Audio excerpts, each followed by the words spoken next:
get this. Just imagine a world where almost half of the internet suddenly starts like glitching out, like a digital blackout, hitting millions of websites. That's the kind of potential fallout that we're talking about today as we kind of take this deep dive into this battle that's brewing between WordPress, yes, that WordPress, the one we all know, and one of its biggest service providers, WP Engine. Yeah, it's a story that really goes way beyond, I think, what most people would consider a simple legal dispute, you know? We're talking about the very nature of open source in tech and the power dynamics that come into play when you have a platform that becomes as ubiquitous as WordPress, really. And it's everywhere. Seriously, 43% of all websites, they run on WordPress. Mm-hmm. It's like the air we breathe online. We don't even think about it. But behind the scenes, things are, well, they're getting a little bit heated. So we've got WP Engine and these guys, this company, they basically live and breathe WordPress services, right? They're suing Automattic, and Automattic, that's WordPress's parent company. And they're also going after its founder, Matt Mullenweg. And it's for a laundry list of grievances, really. Yeah, we're talking extortion claims, we're talking allegations of anti-competitive practices, and even, you know, a little healthy dose of personal drama sprinkled in there for good measure. It's a lot to unpack. So I think maybe the best place to start is at the beginning, right? Yeah, let's do it. So WordPress, I mean, most people, when they hear WordPress, they think, okay, it's simple, right? It's straightforward. You sign up, you build a website, that's it, end of story. Right. If only it were that simple. I think there's this common misconception that the nonprofit, the WordPress Foundation, that they own and control everything, right? And on paper, I mean, yeah, they do hold the trademarks. That's true. But the reality, as is usually the case, is a bit more nuanced. Here we go. I knew there had to be more to it. So Matt Mullenweg, the co-founder of WordPress, he also runs a for-profit company, and it's called Automattic. And this is where things get, well, interesting. Mullenweg, he personally owns WordPress.org. Wait, hold up. The nonprofit doesn't own that, but WordPress.org? Yeah. That's like the grand central station of WordPress. Themes, plugins, updates, it all flows through there. You're exactly right. It all goes through WordPress.org. And that right there, that is the crux of WP Engine's argument. They're saying that Automattic, through Mullenweg, that they hold a disproportionate amount of power in this supposedly open ecosystem. Okay, so we've got this weird kind of split, right, between the nonprofit side of things and then this for-profit arm, with Mullenweg right there at the center of it all. Yeah. So how does that lead us to a lawsuit? Well, according to WP Engine, what happened was Automattic, at Mullenweg's behest, they demanded tens of millions of dollars for a trademark license. Tens of millions, just to say the word WordPress. That seems, I don't know, a little steep, maybe. WP Engine thought so too. They're claiming they don't actually need a license because they're just referring to the software, which is, I mean, that's pretty standard practice. Can you imagine if Microsoft started charging you every time you mention Windows? Right, like every other email, boom, Sure. there it is. It's insane. But we are talking about a company as big and as influential as Automattic, I mean. So they must have thrown their weight around a little bit, right? I think that's probably putting it mildly, to be honest. The complaint that WP Engine filed, it includes some, let's just say, strongly worded messages from Mullenweg himself. We're talking phrases like "go nuclear" and "scorched earth" if WP Engine didn't agree to his terms.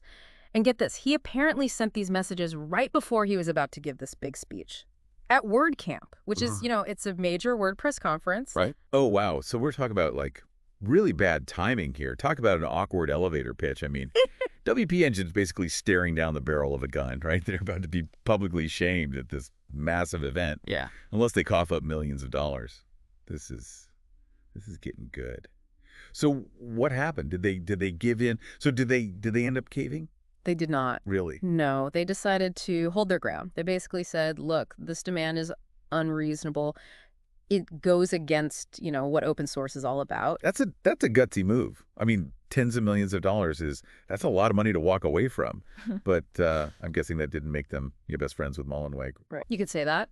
According to WP Engine, Mullenweg, he wasn't bluffing. He basically used this WordCamp platform to publicly criticize them. And he was basically, telling everyone in the WordPress community, he's like, don't use these guys. Wow. So talk about a power play, right? I mean, this is like next level. Yeah. But even with all that, all that influence, there had to be some pushback, right? People love an underdog. Well, there's a lot of talk, a lot of discussion about the situation for sure. But here's where it gets even more, I think, complicated.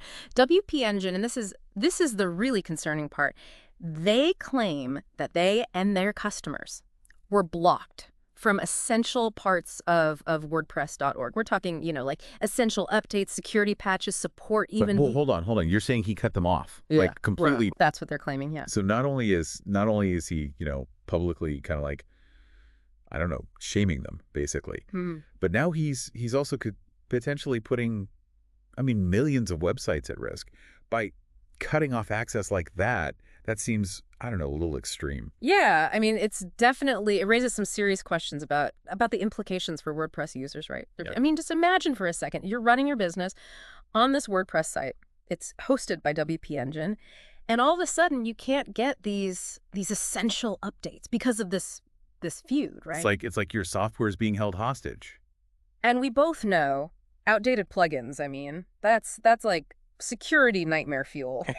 You're leaving your site wide open.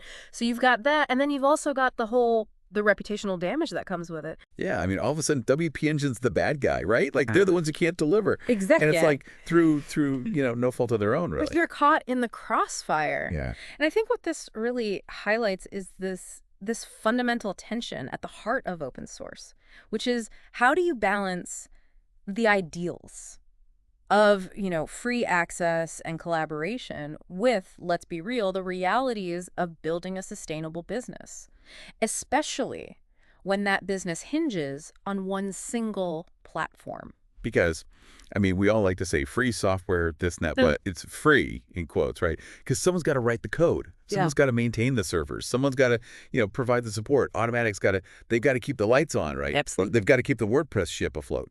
And that is Mullenweg's argument, right? He's saying that WP Engine, they weren't giving back enough to the WordPress ecosystem. Even though, I mean, they're a major sponsor of these WordCamps. They contribute to the code base, to the open source code base. So it's not like they were just, completely leeching off of it. Right. They were definitely contributing. It's just, I don't know, that whole giving back argument, it just seems, I don't know, a little subjective, like who decides what's enough? That's $1 million question, right? How much is enough? Where do you draw that line? And this is actually where I think the story takes an even wilder turn. And it suggests that there might be even more to this than just a disagreement over money, to be honest. Wilder. Okay, you said wilder, so spill it. What else happened? So remember how WP Engine, how they were saying this whole thing, just it felt personal, right? Yeah. Well, it turns out, according to their lawsuit at least, Mullenweg, he kind of took things to a whole other level. He allegedly shared the WP Engine CEO's personal phone number publicly. No way. He actually did that. That's what they're claiming. Yeah. I mean, what was he thinking? Like, what's the end game there? And that's not even the really crazy part. He then tried to poach her, like offered her a job at Automattic, and just to make things even spicier, allegedly threatened to spread rumors about her if she didn't take the job. Okay, that's just cold. I mean, this is some corporate espionage stuff. This isn't the open source, kumbaya community minded image that I think a lot of people have. Right. It definitely paints a slightly different picture. So where do things stand now? Is this whole WordPress war still raging, or have things kind of calmed down a little bit? As of right now, the lawsuit, it's still ongoing. So I guess we're all just waiting to see what happens, how the court's going to rule on this clash between, I guess, open source ideals and just the reality of power and money in tech.